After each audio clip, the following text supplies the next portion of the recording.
All right, let's do this. Corporations. All right, let me share my screen with you again. All right, so now we've got corporations going on here. So when we are talking about corporations, kind of the key to understand is that this is the third and final business entity type that we're going to be talking about. We've covered partnerships, we've done LLCs, now we're talking corporations. There are two lectures with corporations. And so first we're going to talk about the basics, then we're going to get into kind of the corporate responsibilities. This is important in the big scheme of things because corporate responsibilities apply a lot, like almost all of them translate right over to LLCs, and many of them to partnerships as well. So let's just dive right in here. First, we've got corporate personnel. All right. Let me do something for you here. I think one of the best things that I can do for you is bring up where is it? My whiteboard again. All right, so if I pull up my whiteboard, what I'm going to do is kind of map this out for you. All right, so you've got a corporation. So here we go. We've got a corp. What does that mean? What are the parties involved? Well, you've got all of these people. These all represent people. All right. These are what we call, I'll put heads on all of them. Just kidding. That would take forever. All right. These are shareholders. The abbreviation for that is SHUSH. Shareholders. All right. Shareholders are going to, this line right here represents, I can't write. They're going to vote for the board. So here we'll have a board of 3 people. All right. All right. Now this board, the board of directors of a company, they do not run the business. These people are over compliance and a few other things that we'll get to when we talk about Sarbanes-Oxley. Now they have to watch over accounting too. But what they do is really, I'm just going to put hire.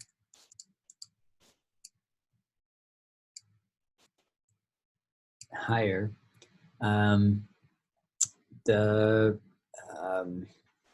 do we call these? The officers. So yeah, call this the.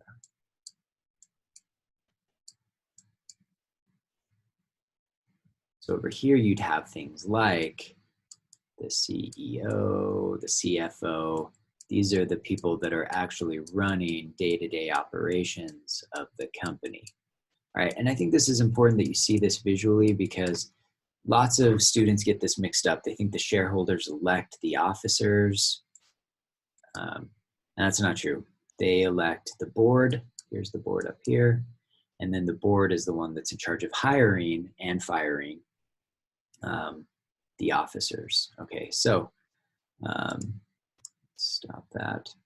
And so now understanding that, like now you've got the basic overview of what this looks like.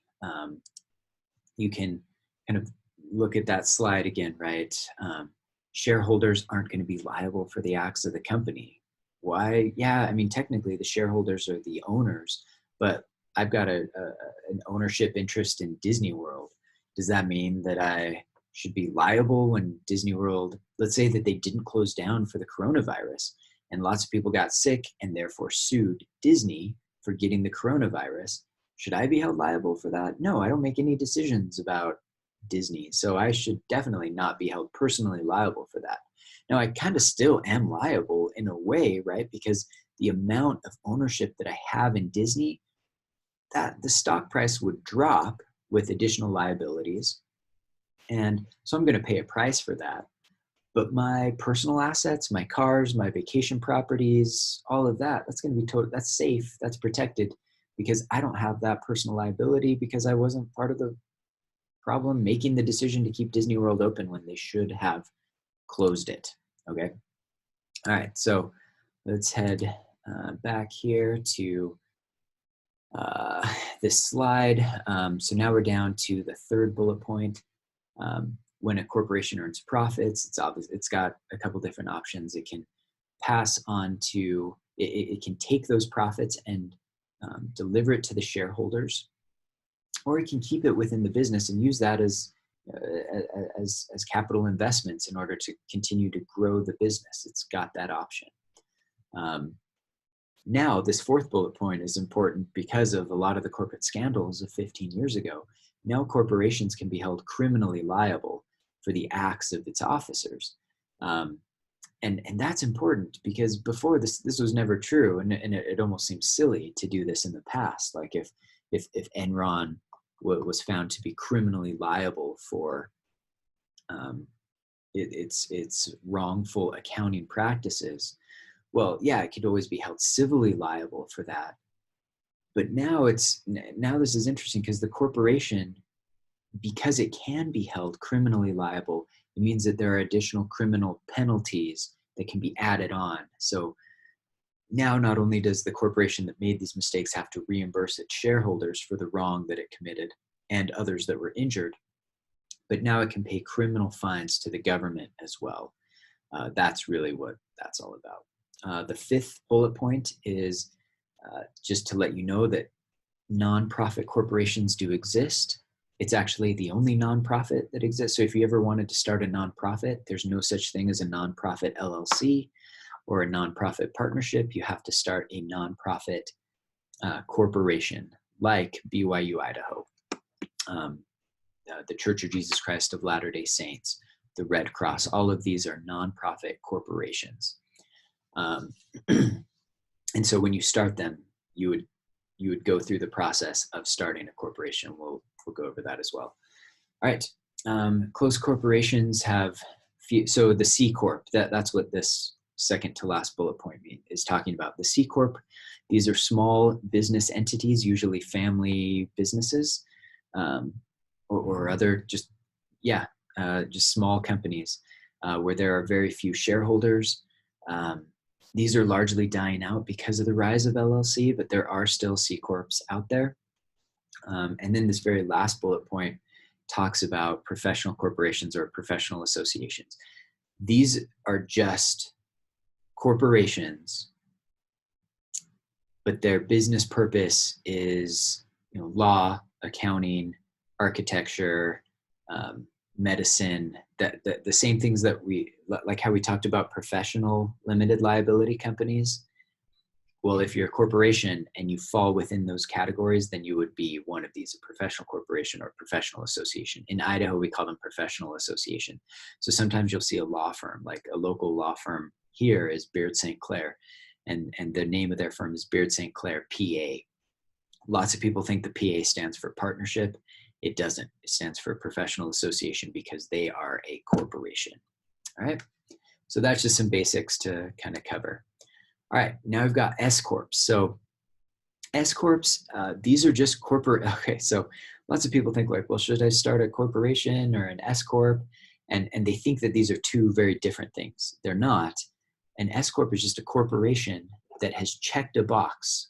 Subchapter S of the Internal Revenue Code is about this election that a corporation can check and say, hey, IRS, we are a corporation, but we would like to be taxed as a partnership and not a corporation.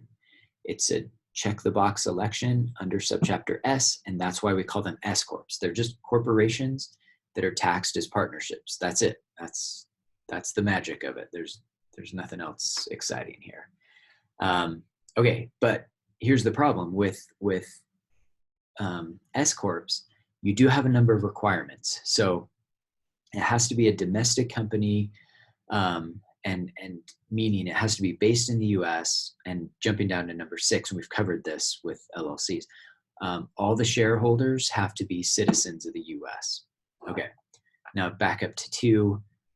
It can't be a member affiliated group of corporations. The shareholders must be individuals. They can't be that like the shareholders of an S corp can't be another corporation or an LLC.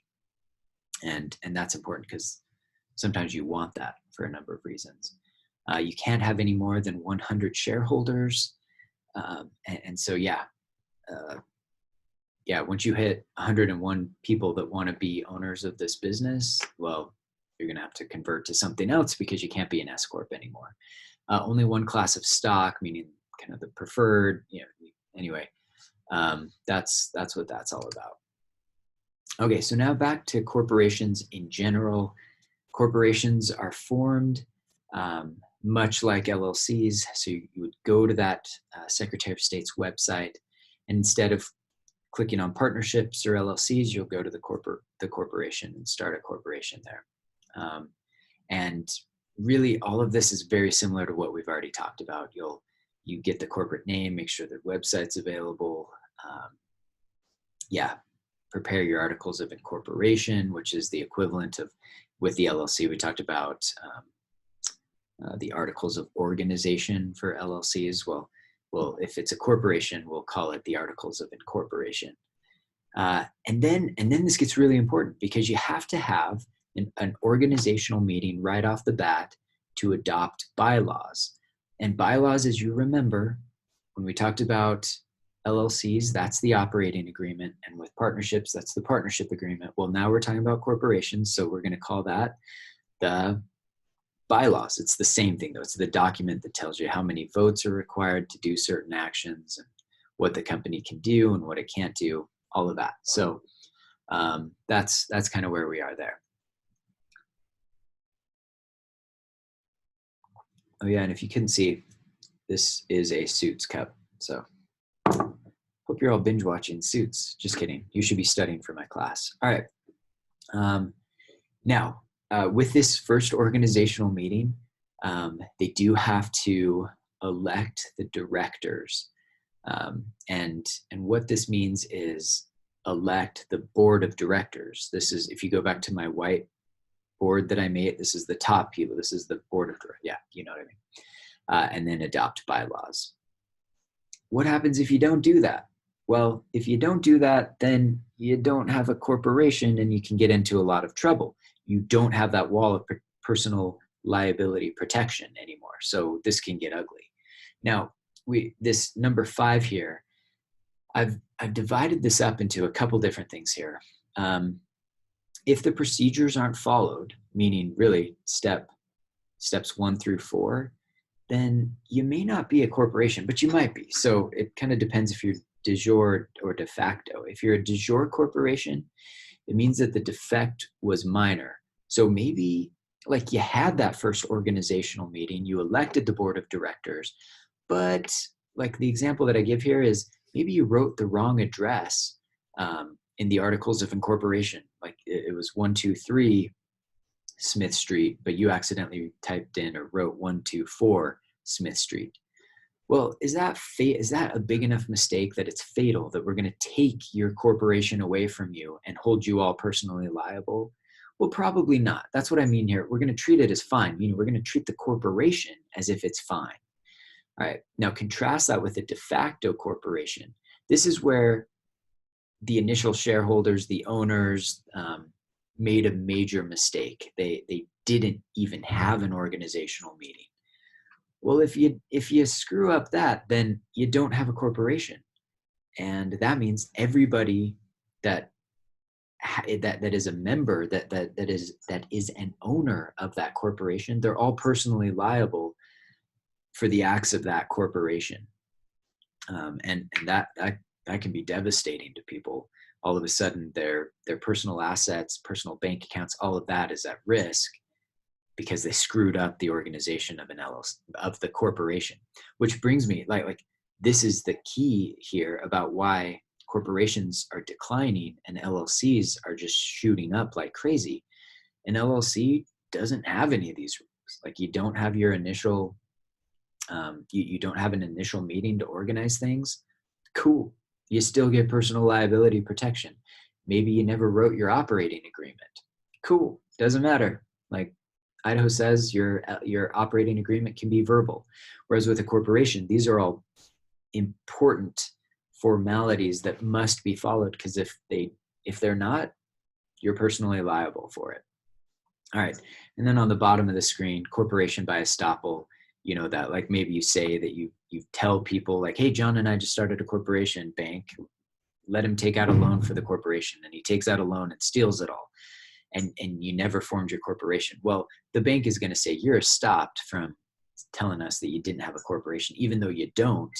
You lied to us. We justifiably relied on it, on your lie, and therefore it's not like the bank's not going to be liable. That's what that means. All right. Here, when we talk about corporate financing, I'm not going to spend too much time on this because this is covered in other classes fine, but just the difference between stocks and bonds, and why that's important in making a decision with your corporate financing. Okay, now we get into what can the corporation itself do. And of course, you'd have express powers. These are powers that are in the bylaws that says the corporation can do this. And there are also implied powers. So maybe the corporation tells you that you can operate a business. Well, can you also get a loan for the business? Well, if it's needed to operate the business, then yes, it's implied that that the corporation also has authority to get a loan. That's what this one's all about. And then the ultra vires doctrine. This comes up when the corporation does something that is beyond the powers that it's given in the bylaws. That there's some great cases of this. A lot of it deals with kind of these memorials to Holocaust, like a nonprofit may exist to set up a memorial to Holocaust victims. Well, they do that, but then they go off in another direction and start doing something else. Can they do that? Well, maybe, but if it's not even an implied authority, then they don't have the authority. It's classified as ultra vires actions, and whoever made that decision, whichever officer of the company made the decision to go out in that new direction that wasn't authorized, they become personally liable for that. And so yeah, that's what I wanted you to know about the corporate powers. Okay, so now we get into, let's go back to our whiteboard here, because here I'm going to let's just erase this all, clear all the drawings, because now we're going to go back to this. Okay, I totally screwed something up.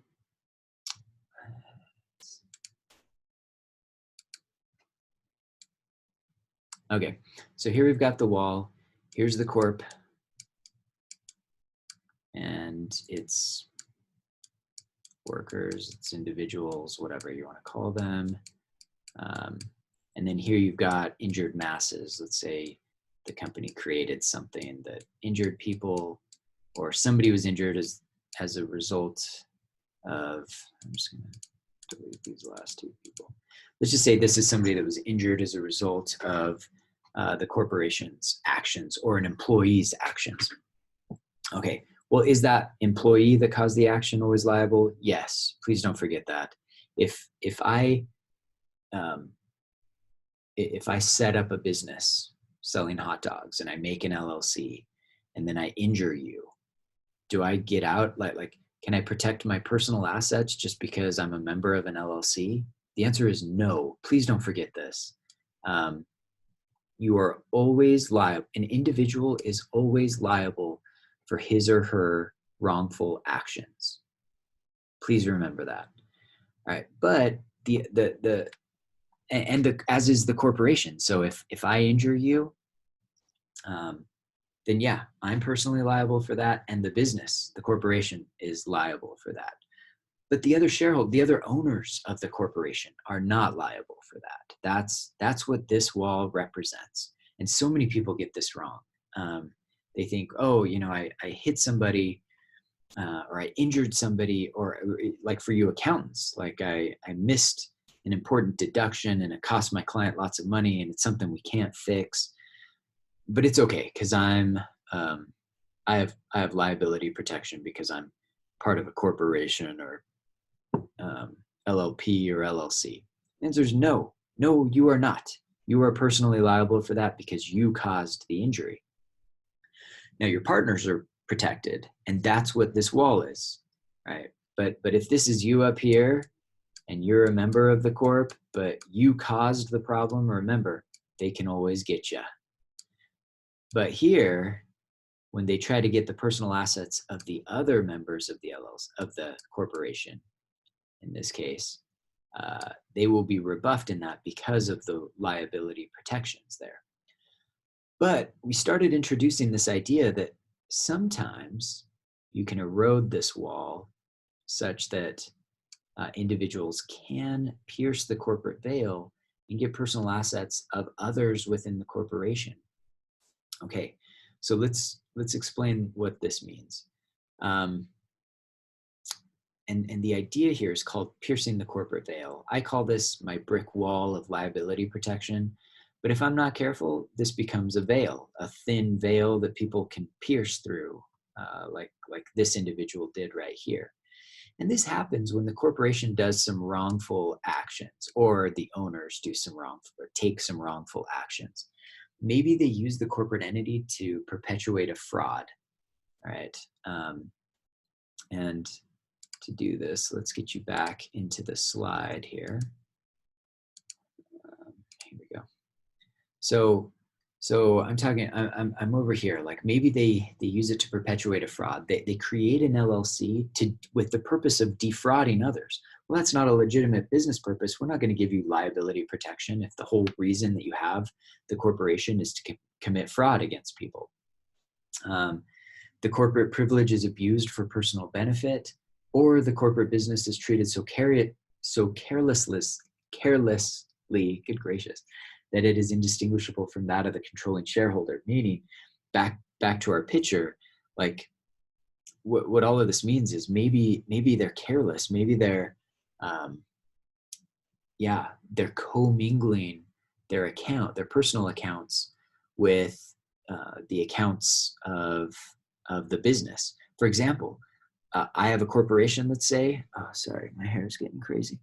I have a corporation, and every time a client pays me, instead of taking that check and depositing it into the business checking account, like I told you to do last lecture with LLCs, maybe I just take all of that and just put it into my family checking account.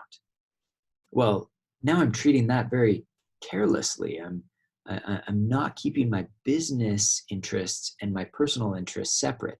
And if I do that, well, I may have just pierced the corporate veil for my company. And then every owner's personal assets are at risk. And this is true. I'm talking about corporations, but this is true for LLCs as well. If you start an LLC and, for example, like you write checks for the business out of your personal account and you deposit personal checks into your business account, we call this commingling. If you're commingling the assets, well, then you're going to be in a lot of trouble because you're piercing the corporate veil yourself. You're breaking down that wall of protection, meaning that somebody that you injure later, or somebody that your company injures, I should say later, who normally wouldn't be able to have access to your personal assets, well, now they're going to be able to, and that's a big, big deal. So what do you do to deal with this? Well, I'll tell you about my law firm. When I make money from my law firm, all of that money goes into my law firm checking account. Once a month or once a quarter, if I'm not making that much money, then what I will do is I will transfer that money from the business checking account and I'll just send it over to the family checking account. And I'll always keep enough money in the business checking account to pay for bills that the law firm incurs. Like right now, I've got to re-up my law firm's website, pay for my bar fees, my state bar fees. All of that just has to come out of the checking account, not my personal account. So I got a business credit card, and that's how I keep track of everything. It doesn't mean I can never get access to the business money. That's absurd. I need that money. That's like why I'm a lawyer, so that I can make that additional money and pull it into my personal checking account. So that's kind of that's where I am with that, and that's how you avoid this problem of piercing the corporate veil. Okay. And then you can see the rest of it, like factors that lead courts. Yeah, a party's tricked. The corporation is set up to never make a profit. Formalities are not followed. Now that third sub one right there, this formalities, like required corporate meetings are not followed. That applies only to corporations, not LLCs, which is why lots of people are going with LLCs. There's a less, it's much less likely that the corporate veil will be pierced with an LLC as opposed to a corporation. All right. Okay, so now we're on to the role of directors. So here, the board of directors is the ultimate authority in every corporation. They're the ones that set policy. They determine the capital structure. All of these are very important. The officers, the CEO, CFO, all of that, they deal with the day-to-day operations, but the board is kind of like setting the big goals. The officers go make it happen. Now, the board of directors, this is a pretty sweet gig. I just think like all of us should one day hope to be on the board of directors of a publicly held corporation. Anyway, I spent some time talking about this later, but right now we're just kind of talking about the basics. Here, and what's important is that if you are on the board, let's say you're on the board of the board of directors for Disney. The question is like, can you go make deals for Disney? And the answer to that is always no. You're not an agent. The board of directors acts as a whole unit. All of the board together, by making votes, they can make decisions. But one board member can't just run off and like start getting the business, like making contracts for the business, entering into agreements for the business itself. In our case, Disney. So again, that's important to remember. Election, yeah. So board of directors members are elected in by the shareholders. These usually happen once every 3 years, but you'll have like a staggered board. So if you have 3, or let's say you have 9 board members, and every time that you're elected to the board, it's for a 3-year term. Well, what they'll do for a staggered board is just have like 3 elected every year. So again, that way every year, 3 more people come up for election. Inside directors, this exists where you're a member of the board, but you're also an officer. So like a member of the board, but also the CEO. Disney's notorious for doing that, as are many large companies. Outside director, that's self-explanatory. All right, you do have board of director meetings. These don't have to be super common, like once a year. But if you are on the board of directors for Disney, you're probably making like $1 million a year for going to one meeting a year. All right, that's an exaggeration. There's a little bit more involved, but you get a lot of money for not that much work. That's why I say we should all aspire to be on the board of some company someday.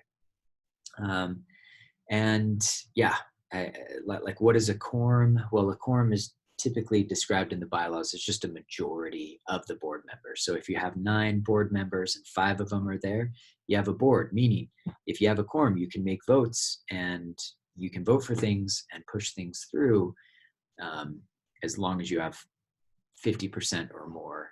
So in our case, it would be 5 members. Okay.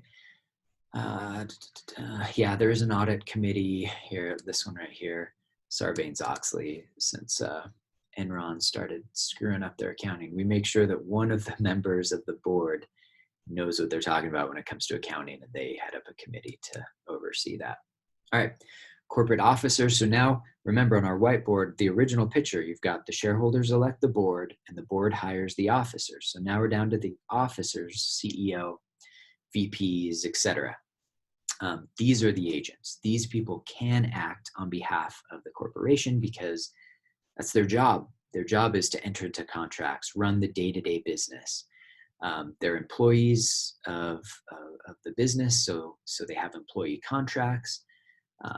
And yeah, that's probably all you need to know there. Now, these next few slides deal with the duties and liabilities of the directors and the officers. We leave the shareholders out because they don't really have any. They have a financial interest, a profit interest, but they don't necessarily have duties and liabilities. So the first is the duty of care. And we've kind of talked about this when we talked about partnerships, but this is the idea that you can't screw up royally. Like, you can make bad decisions, but they have to be reasonable decisions. They have to be informed decisions. Kind of the big one that I use here is like Kodak. Kodak in the 90s like ran the photography world. They had their own cameras, film, all of this. Kodak was king. And then digital photography came around and they said, yeah, we're not going to do that. That's lame. That's like that new hippie stuff. We're going to stay away from that. People like film better. So they stayed in film, and now they don't really exist anymore. It was a bad decision. It was a poor decision. It was a terrible decision. But did they meet their duty of care in making that decision? And the answer was yes. Why? Because they studied it. They considered it. They made the wrong decision, but they at least thought about it. And as long as you think about it, even if you screw up and it was a stupid decision in the end and it cost you the business profitability, well, you still met your duty of care. Now, you do have to exercise reasonable supervision. So I've got this example here of the Chuga Alaska Corp, where this director just wasn't paying attention to what the employees were doing at the business. They wrecked it, ruined it.